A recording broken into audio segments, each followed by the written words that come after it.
absolutely not. Do not look into this. Are you crazy? I got the message loud and clear. This Yeshua was not for us.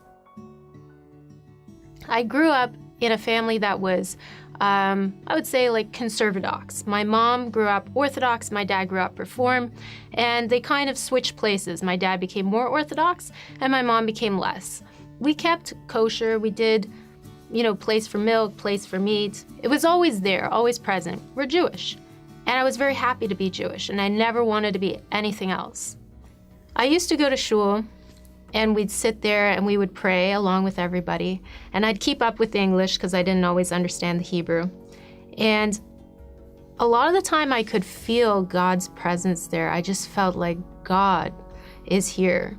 But then I would go and I would pray and I wouldn't hear back. I liked synagogue. I loved the liturgy. I loved the tradition. I liked even keeping Shabbat, which, isn't always popular. But I liked it. But there's a certain emptiness that was there. It's like, there wasn't power. We always talked about God theoretically, but not personally. And I was so hungry for that because that's what you see in the Tanakh. There came a point after my bat mitzvah where it was just so clear that I kept praying all the prayers and I wasn't hearing. And I started to ask God, why? Why is that? And that summer, a cousin of mine came to visit. She'd just become a believer in Yeshua. And then she started talking to us about, Yeshua, could he actually be the Messiah? Really? I mean, what? Jesus is Yeshua? Jesus could possibly be the Messiah? It just seemed so, what? Something went off in my brain like, well, we're waiting for the Messiah. What if he is? How can I find out if he is? I went to church with her once, just because I was curious. And it was crazy. I was surrounded by people that were running around, that were worshiping God. They had their hands up, they were jumping. There were some people my age, there were some people older, and I thought they were all insane. And I was not at all interested in what was going on, but I felt something different.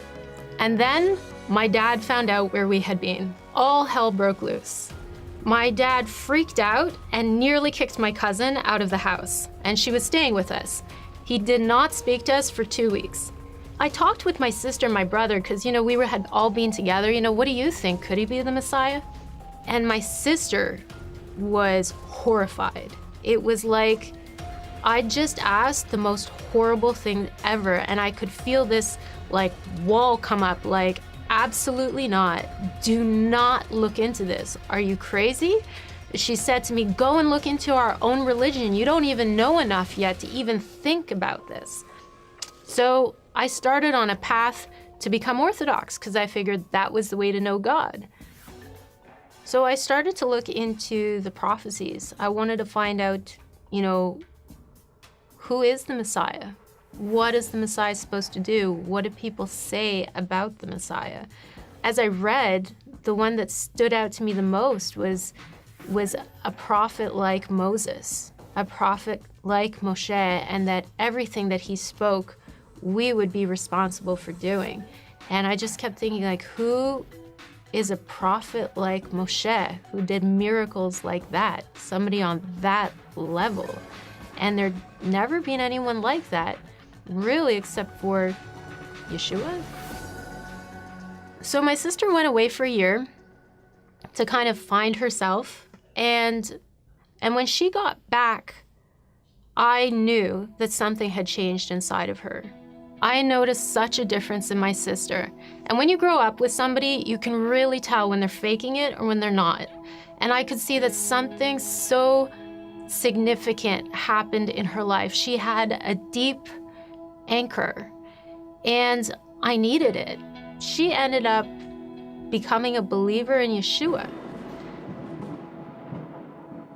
I wanted that dream. I wanted that vision. I wanted that lightning experience for God to prove that He's real to me. And finally, I heard a clear voice in my heart saying, you've heard enough, you've seen enough, it's time to just believe. I couldn't deny that Yeshua was real, but I was faced with this dilemma of my dad, my friends. What's gonna happen? It was such a big struggle in my heart.